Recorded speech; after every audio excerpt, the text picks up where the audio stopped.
बोल श्री गुरु महाराज की। बोलिए श्री स्वामी जी महाराज की। बोलिए भक्त और भगवान की। हाँ जी, श्री 1008 श्री योग शब्दानंद महाराज जी ने ये फरमाया, राम बुलावा भेजिया दिया कबीरा रोए, जो सुख साधु संग में वो बैकुंठ न होए।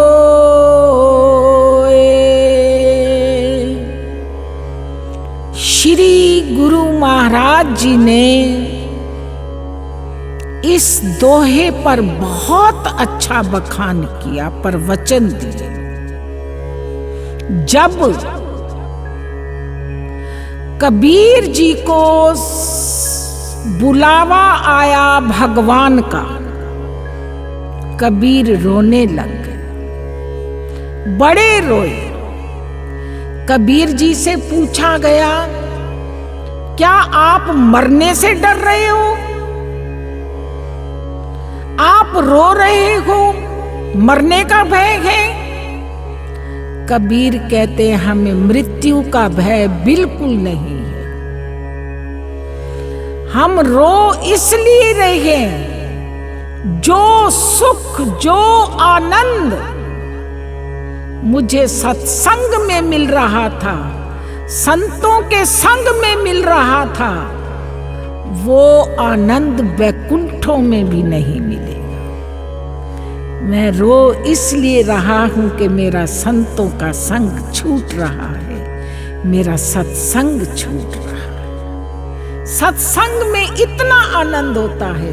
सत्संग जीवन वृत्ति को ऊंचा कर देता है, जीवन को सजा देता है। सत्संग बड़ा सुंदर बना देता है। सत्संग धैर्य सिखाता है, सत्संग सहन शक्ति सिखाता है, सत्संग जीना सिखाता है। क्यों? क्योंकि सत्संग में हर तरह की बात आती है और सत्संग में आने वाला जीव धीरे धीरे धीरे धीरे आनंद की ओर चलता है। एक बार की बात, एक भक्त आए भगवान विट्ठलनाथ जी के मंदिर में। उसकी शादी हुई, भगवान के चरणों में नमन करने आए। नमन कर रहा है, प्रभु मैं आपका उपकार मानता हूं, आपका ऋणी हूं। आपने मुझे स्त्री नहीं दी, मुझे सत्संग दिया।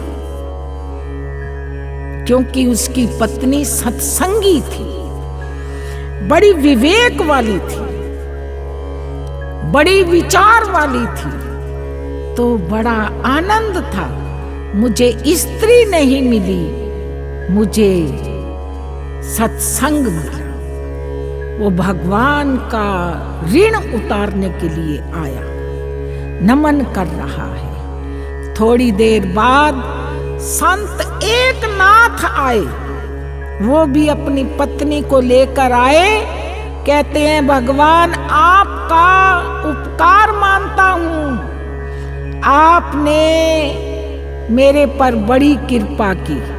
उसकी पत्नी बड़ी क्रोधी थी, बहुत क्रोधी,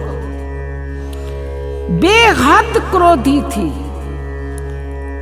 कहते हैं भगवान से, हे प्रभु विट्ठलनाथ, आपने इतनी कृपा की है, जो मेरी पत्नी दी है, मेरा मन संसार में बंधेगा नहीं, मेरा संसार में मन फंसेगा नहीं, मेरा मन उपराम रहेगा, भक्ति में लगा रहेगा। आपने मेरे पर बड़ा उपकार किया, नहीं तो संसार में बंध जाता, मेरी भक्ति खत्म हो जाती। देखो ये सत्संग होता है। सत्संग ने उसकी वृत्ति को कैसे बदला और इनकी वृत्ति को कैसे बदला, और दोनों ही भगवान का उपकार मान रही है, दोनों ही ऋणी हैं भगवान के, और दोनों ही कह रहे हैं हाथ जोड़कर, वो अपनी बात कह रहे हैं, वो अपनी बात कह रहे हैं। ये सत्संग का प्रभाव होता है, यही सत्संग होता है। और यही सत्संग जिसके अंदर ठहर जाता है, रुक जाता है, सत्संग की बातें धीरे धीरे धीरे अंदर ठहरती हैं। जैसे एक बर्तन में घी डालो, उसी वक्त पलट ही लो, मगर बर्तन तो चिकना हो ही गया। ऐसे ही सत्संग सुनने वाले के अंदर कुछ ना बैठे, मगर फिर भी कोई ना कोई बात सत्संग की प्रवेश कर ही जाती है, जो जीवन में काम आती है। सत्संग यही कुछ सिखाता है, परेशानियों को खत्म करता है, वो मौज में ले जाता है। अरे है ना सतगुरु, है ना सतगुरु, वो मौज में ले जाता है। ऐसा ही भाव बना लीजिए और हर अवस्था के अंदर सत्संग सुन सुन के जीवन का लाभ उठाइए। अरे ऐसा मानुष चोला बार बार मिलने वाला नहीं है, ये अब मिला है। अरे संसार के अंदर किसको कहोगे अपना? कौन है अपना? जिन्हें तू समझता है गमखार अपना, जिन्हें तू समझता है दिलदार अपना, जिन्हें तू समझता है मुख्तियार अपना, वो हरगिज न देंगे तेरी सफाई। तेरे काम आएगी तेरी कमाई, तेरी कमाई साथ चलेगी, तेरा अपना कर्म साथ चलेगा, तेरी अपनी भक्ति साथ चलेगी। तो जीवन में कर लो जितना करना हो, जितना करना हो कर लो, क्योंकि कहा है जो खा गए वो खो गए। क्योंकि कहा है आप 200 रुपए का फल लाए, पूरा परिवार बैठ के खा लिया, 200 खत्म। जो खा गए वो खो गए, और जो जोड़ गए वो छोड़ गए, जो दे गए वो ले गए। साथ कौन ले गया? जो शुभ कर्म कर गया, जो अपने हाथों से शुभ कर्म कर गया, वो साथ ले गया। जीवन में कर लो ऐसी कमाई साथ ले जाने के लिए, नहीं तो भाई मुट्ठी बांध के आया और हाथ पसारे जाएगा, कुछ नहीं जाएगा तेरे साथ, सब यहीं का यहीं पड़ा रह जाएगा। पता है क्या है? कहते हैं शेड होता है, टीन का शेड, कहते हैं छाया भी देता है, धूप से बचाता है, हवा भी देता है, बरसात से भी रोकता है। फिर भी कहते हैं हाय हाय शोर बड़ा करता है। यही कहते हैं ना, सारा कुछ करता है, फिर कहते हैं हाय हाय शोर बड़ा करता है। यही इंसान का हाल है। कितना कुछ लुटा दो संसार पर, फिदा हो जाओ, तन दे दो, मन दे दो, धन दे दो, सारा कुछ अर्पण कर दो। फिर क्या कहते हैं? हाय हाय बुढ़ा बोलता बहुत है, चुप नहीं आती बुढ़े को, बोलता बहुत है। आखिर यही कहेंगे, चाहे सारा कुछ कर लो। ये संसार है, ये संसार का काम है। कहते हैं जिन्ना वास्ते मकर फरेब करें, लियावे धन ते करे खता मित्र, ओ ऐथे ही तेनू जवाब देंदे, अगे कद बनसन खैर खा मित्र। कौन बनेगा? ये संसार है, कौन किसी का है? कौन किसी का है? याज्ञवल्क की 2 पत्नियां थी। याज्ञवल्क बड़े ज्ञानी हो चुके हैं, याज्ञवल्क्य मुनि की 2 पत्नियां थी, एक मैत्रेय, एक कात्यायनी। कात्यायनी जो थी वो बारूनी धन को चाहने वाली थी और मैत्रेय अंदर के धन को चाहने वाली थी। एक बार याज्ञवल्क्य ने सोचा, मैं अपना जितना भी धन है दोनों में बांट दूं और मैं भजन करूं। दोनों पत्नियों को बुलाया।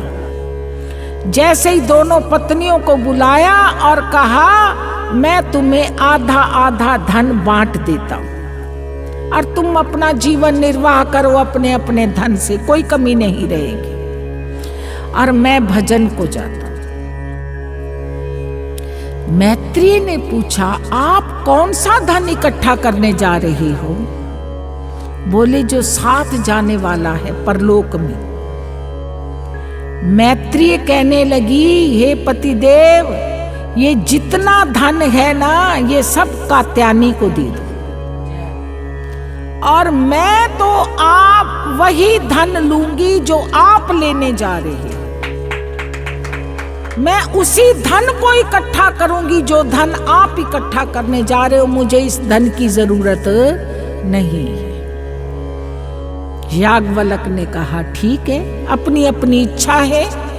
मैत्रेय ने अपना हिस्सा भी कात्यायनी को दे दिया और सारा धन देकर दोनों पति पत्नी जंगल में चले गए भजन करने। तो भाई, जो भजन करने वाला होता है उसे कहीं भी किसी चीज की जरूरत नहीं होती, ईर्ष्या नहीं होती, विरोध नहीं होता, कल्पना नहीं होती। वो तो खुश होता है फेंक के, क्योंकि भागवत महापुराण के अंदर 24 गुरु बताए। 24 गुरुओं में एक गुरु बताया चील। चील को भी दत्तात्रेय ने गुरु बनाया। एक चील मांस का टुकड़ा लेकर जा रही थी और कई चीलें उसके पीछे लगी हुई थी। और उसने क्या किया, देखे सारे चोचे मारते हैं उसको मांस के टुकड़े को देखकर। उस चील ने मांस का टुकड़ा फेंक दिया और अकेली जाकर बैठ गई। दत्तात्रेय ने उसको गुरु बनाया।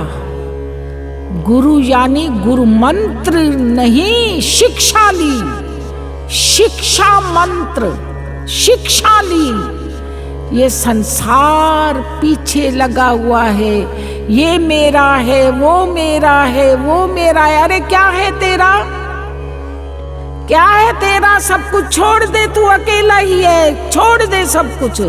जैसे चील ने सब कुछ छोड़ दिया, मांस का टुकड़ा, और सबसे अकेली हो गई। अरे ऐसे ही अकेले होकर मालिक का भजन कर, वही तेरा साथी बनेगा, वही तेरे संग चलेगा। बाकी तेरे साथ जाने वाला कुछ भी नहीं है। ऐसा मन का भाव बना लीजिए और जीवन में लाभ लीजिए। बोल श्री गुरु महाराज की जय।